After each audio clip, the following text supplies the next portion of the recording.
Welcome back to Analysis, where we've been looking at the International Criminal Court's decision to examine new allegations of torture by British soldiers during the Iraq War. How will this new development react with the new ongoing Chilcot inquiry still to report?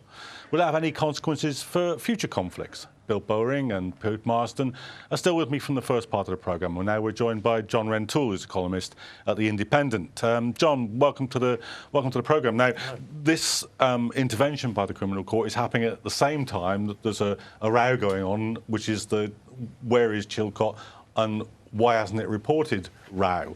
So, well, what's your take? Where is Chilcot and why hasn't it reported?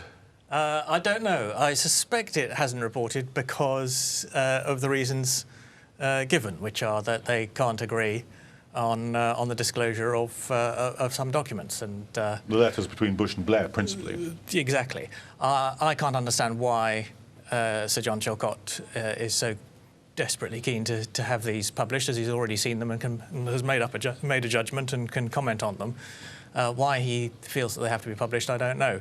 But he feels that, and the civil service quite rightly resists it. So that's why that hasn't happened. Why quite rightly? Because I mean, many people will say, look, these are obviously pretty critical documents. They're half in the public domain. Well, in fact, they're in the Evening Standard. Why not stick them in the inquiry? Well, because there's a very long-established principle, which is absolutely justified, that the communications between heads of state are confidential, and so they should be, and they should remain confidential. You can't just publish information because you disagree with the decisions reached. There is a 30-year rule in this country, which is being reduced to 20 years, which is there to protect the confidentiality of discussions. Otherwise, you can't have full and frank discussions with civil servants or with other government leaders. Peter, do you think that's a good rule, or does it mean essentially that the public never know what's been going on in their name, or not until it's too late for it to matter? It's a really difficult, because at one level I'm very curious to know what is going on in my name, as you put it.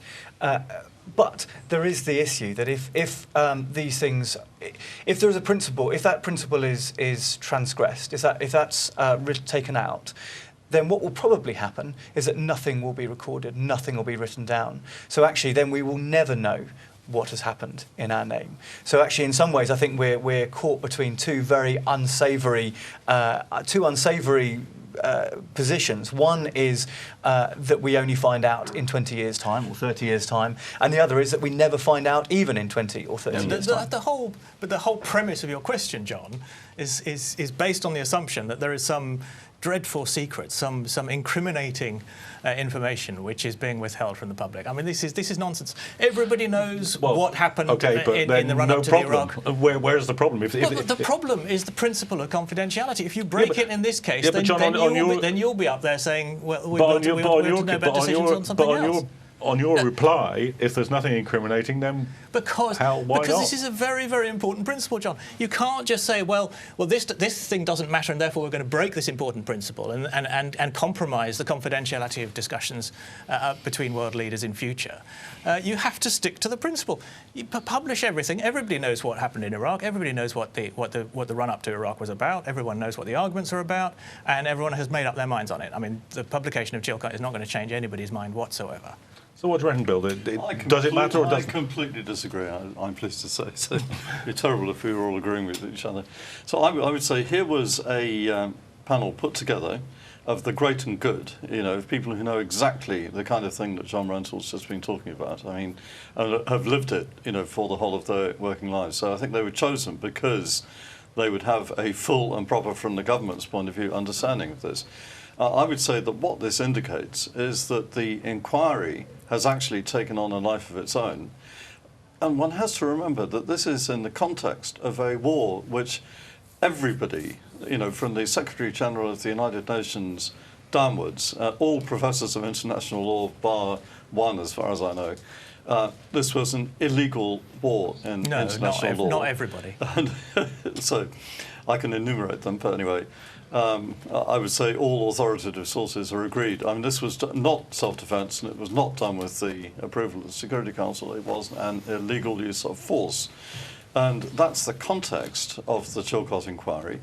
I think that if one thinks back to the very strong evidence given by the Foreign Office legal advisors, so Elizabeth Wilmshurst in particular, but her superior and others, saying they told the government this was illegal and it should not be done beforehand. Jack Straw, when he went in front of Chilcot, said, oh, well, I had civil servants coming to me all the time telling me that what I wanted to do was illegal, and I just got on and did it. Well, this one is a bit different because it leads you to the International Criminal Court, amongst other things. Doesn't. So with Chilcot, I would say that if Chilcot is saying it is essential for his report that he is able to publish the documents from the Cabinet Office, I think it's extremely significant that he went public, as he did, with his letter, saying this is the reason why we haven't yet published our report. And I think we should also remember that Tony Blair, the first time he gave evidence, was in fear and trembling when he went in and came out looking very cheerful because he thought, that was it. And they called him back because they were not satisfied with the evidence he had given the first time round. So I actually, in contrast to John perhaps, think that we should read quite a lot into the fact that Chilcot is not publishing the report and considers this to be essential. Well, let me give it's John an exception. Let me give John a chance. I mean, the gist of that, John, is that this is no ordinary war. All right, maybe these rules can be applied to diplomatic. Maybe that's a good idea in general. This divided the nation. It's not over yet in terms of its political impact, as we saw in the Syria vote. It's exceptional circumstance. We need to know more than we might normally need to know. But the context of the Chilcot report was not that this is an illegal war. Chilcot explicitly at the start said he was not going to go into questions of legality or of blame. What? You can't do it. It's in the. No, of course you can't, because he's not a court. He's not a judge.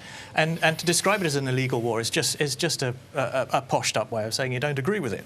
I mean, there is the kind of poshed up way that lawyers say it, which just makes a difference. No, but the point about something, if it's illegal, then there has to be a court that is capable of trying it.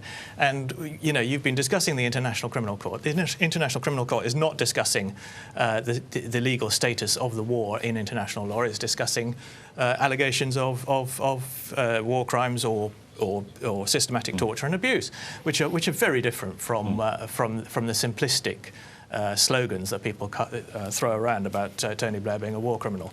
I mean, people do not understand what a war crime and what a war criminal actually means, and what they generally mean is that they very strongly disagreed with the foreign policy decision taken by the British government. Might something of this, let's sort of develop the kind of the stricture that John puts around the argument there a little bit.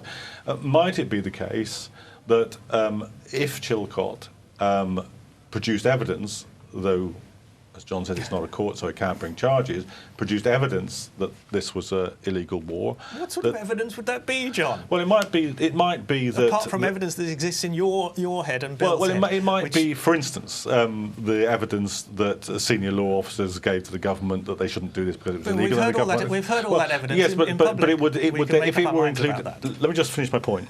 If it were included in the Chilcot inquiry, it would have an authority and possibility, and this is what I'm asking Peter, the possibility that it then became a legally actionable case where it's not now. Peter. And John, I'm sorry to interrupt. Don't worry. I'll come back to you and you can say... The whole basis of your questions is just wrong. Yeah, I know. Well, carry on.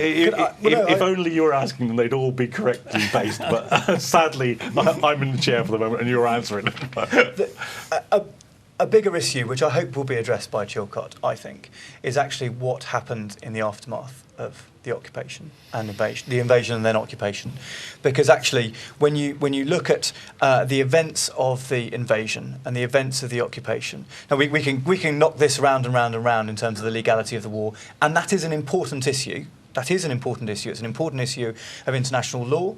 And it's an important issue of international law when it comes to questions of responsibility to protect, which of course is relevant to Syria and Central African Republic, which nobody even talks about, and. But actually, the thing that was quite clearly not done well in Iraq and caused the greatest loss of life was, it seems, the lack of a plan for what's going to happen next? And the bit that we see, and you see if you go to Baghdad and Fallujah and Najaf and all these places, is actually that you've unlocked some very, very nasty sectarian conflict, which unfortunately, once it starts, it's very difficult to put that genie back in the bottle, because once you have got a situation whereby someone has killed somebody else's brother, and then there's a reprisal, and then there's a reprisal for that reprisal, that escalates. It's very difficult to calm that down. And that's what peace builders like Concordis International seek to do, but it's very difficult. And the longer that process goes on, the more entrenched the grievance. And what I'm very interested to see from Chilcot, and I don't know whether this will be this will come out of the inquiry, is what discussions went into working out what happens next. What consideration was given to the very long history of Iraq and sectarian issues that have been there in the past? Bill, on this question, could Chilcot, even though it's not a war crimes trial, become, or evidence from it, become the basis for an action? Well, I think one has to start from a point that John just made, which is that the International Criminal Court, at the moment, cannot consider the crime of aggression. It will be able to in the future. And at the moment, states are sorting out how that will best be done. But at the moment, that is not within its remit. It was the intention that it would be, and it indeed will be. So that is something the court cannot consider and adjudicate on. It can adjudicate on war crimes. Of course, Chilcot was given a particular remit, which, like most inquiries of this kind, does not include saying that people are guilty or should be charged or anything like that. But clearly, Chilcot believes that there is information about how this war came about, which he and his panel members think ought to be in the public domain as part of their report, with their comments and with their conclusions about it. And I think that's the importance of it. And really, the argument that if they were to publish and comment on these documents, that is the end of any kind of diplomatic secrecy or the 30-year rule, I think that's nonsense, really. And I think he and his colleagues were chosen because they were people who understood fully how important those kinds of government considerations are. So I think that really is to say, well, I'm sure great care went into choosing them for that purpose, and there were many criticisms that this was an establishment body that didn't have a single lawyer on it, etc. But nonetheless, they seem to be standing firm on a principle. John, do you think maybe the whole discussion about the Chilcot inquiry and its outcome is kind of null and void because the political verdict, so to say, was given by the Syria vote last year, and that this kind of intervention was terminated by that vote? No, I mean I think you're right. There was an influence on British politics, and there was a shadow cast by Iraq, which certainly influenced MPs. But in a way, I think the much more important political verdict was the general election of 2005, where people re-elected Tony Blair and the Labour Party to government, despite all the attempts of some hysterical sections to brand the war illegal. I mean, Peter's absolutely right. The important issues that need to be discussed and will presumably be discussed in Chilcot are the preparation for the after what happened after the invasion, which has gone disastrously badly. And I mean that was primarily an American responsibility, but we were clearly part of it. And when the Chilcot report is eventually published, I'm afraid Bill's conspiracy theories are going to be sadly disappointed. So do you think there was negligence in terms of the lack of planning? Well, no, there was a policy, there was a decision taken with which some people disagree, certainly it didn't end well. But to couch your criticisms of that in the language of law and even the absurd suggestion of a war of aggression, I mean, it's just doing no service to the people of Iraq or the people of this country. Peter, do you think that it was the lack of planning which produced the kind of conditions that you very eloquently described your last contribution, or do you think it was the fact that the regime that was in place immediately after the invasion depended on dividing and ruling? Dividing and ruling is not a new concept in that part of the world. And they kind of had rockets tied on it, so if the no, and unfortunately, the British have not a great history of divide and rule. That was the method used in much of colonial suppression. Is finding one group, favouring them, and doing a divide and conquer. And some of our great statesmen who have statues in outside the Houses of Parliament were quite adept at the whole issue of divide and rule. And Saddam Hussein was quite adept at divide and rule as well. He was not a pleasant leader, and living in any country that is under military occupation is not fun. And that applies if you are living in Iraq under American military occupation, effectively, in Baghdad, or if you're living in pre-invasion Iraq under Saddam Hussein. That was a very unpleasant place to live. And there are plenty of stories which I could tell and shan't that would make all our blood run cold in terms of the atrocities that were committed to individuals and also to large groups of people. And of course, that's very much in the public domain. The difficulty that we have in this kind of discussion is that we get this very polarised debate, and we say, well, doing something about Saddam Hussein, some sort of responsibility to protect, whether it's for the Marsh Arabs or it's something to do with the Kurds in Kurdistan, some sort of responsibility to protect is wrong, or this war was wrong. The trouble is we get into these very, very polarised views, which unfortunately causes an inertia. And in that inertia, we have problems, and we end up fighting the last war. So you talked about long shadows earlier. There's a long shadow of, for example, Black Hawk Down in Mogadishu, in Somalia. That massively affected any kind of willingness of United States military to get involved in any kind of military intervention. The guilt, and then conversely, the guilt associated with a lack of intervention in Rwanda.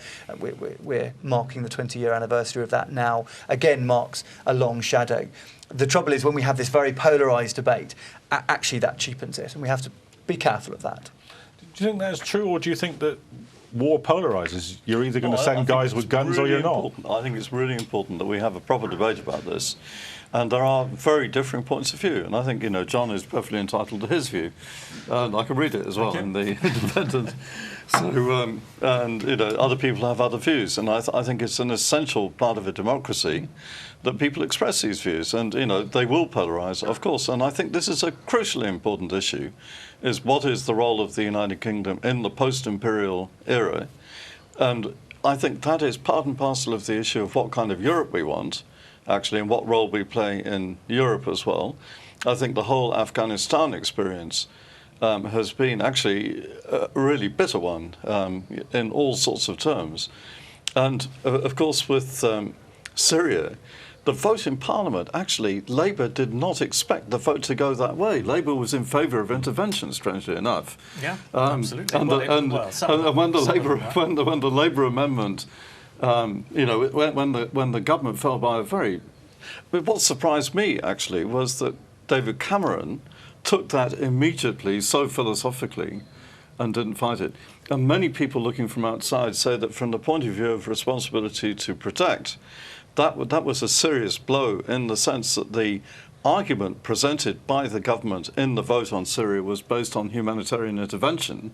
And had the vote gone through, that would actually, under international law, have established responsibility to protect as the new legal version of humanitarian intervention. And that was a massive blow, actually, that number one, that vote didn't go through. And then the vote not having gone through, Obama suddenly said, which is not the case, actually, he was wrong, that he needed a vote in Congress. He didn't need a vote in Congress.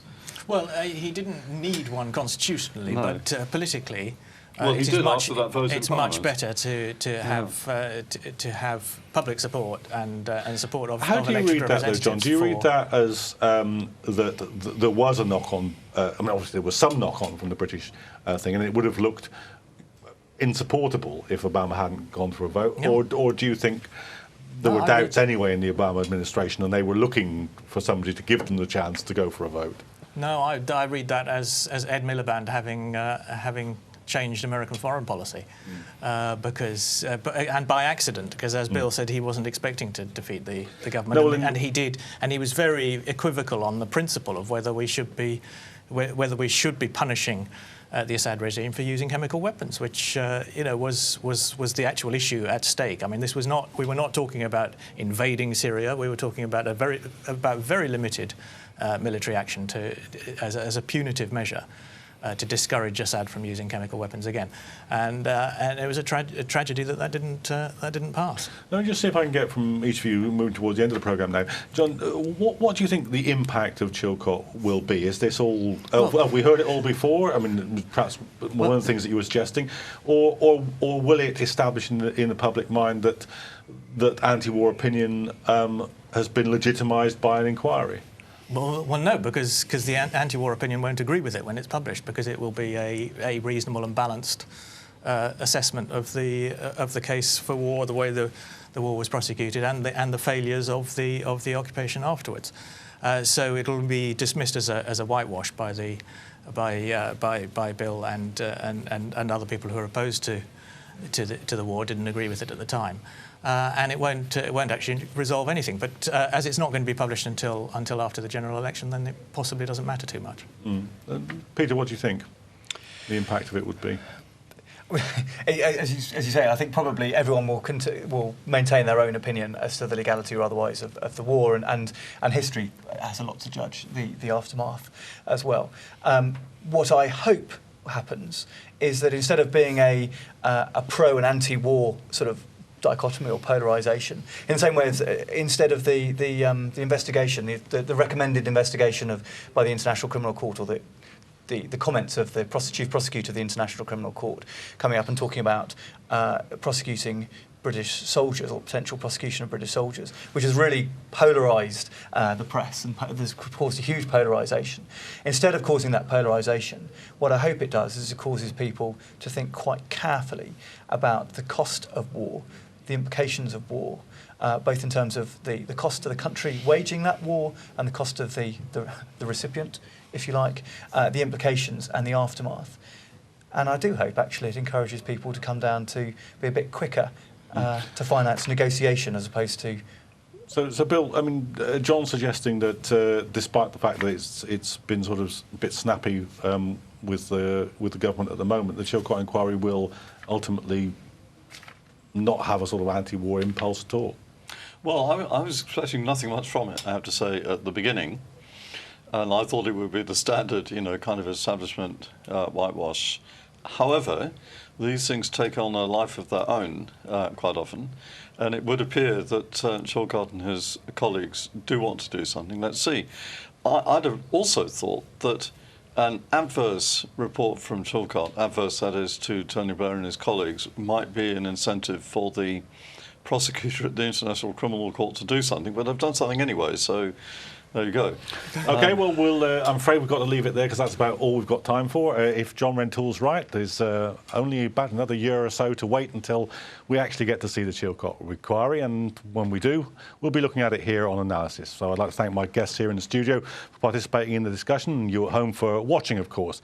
Please tune in again for future editions, and don't forget you can keep up with the discussions on Twitter, and you can also follow us at the Islam Channel Current Affairs Facebook page. Until next time, thank you and good night.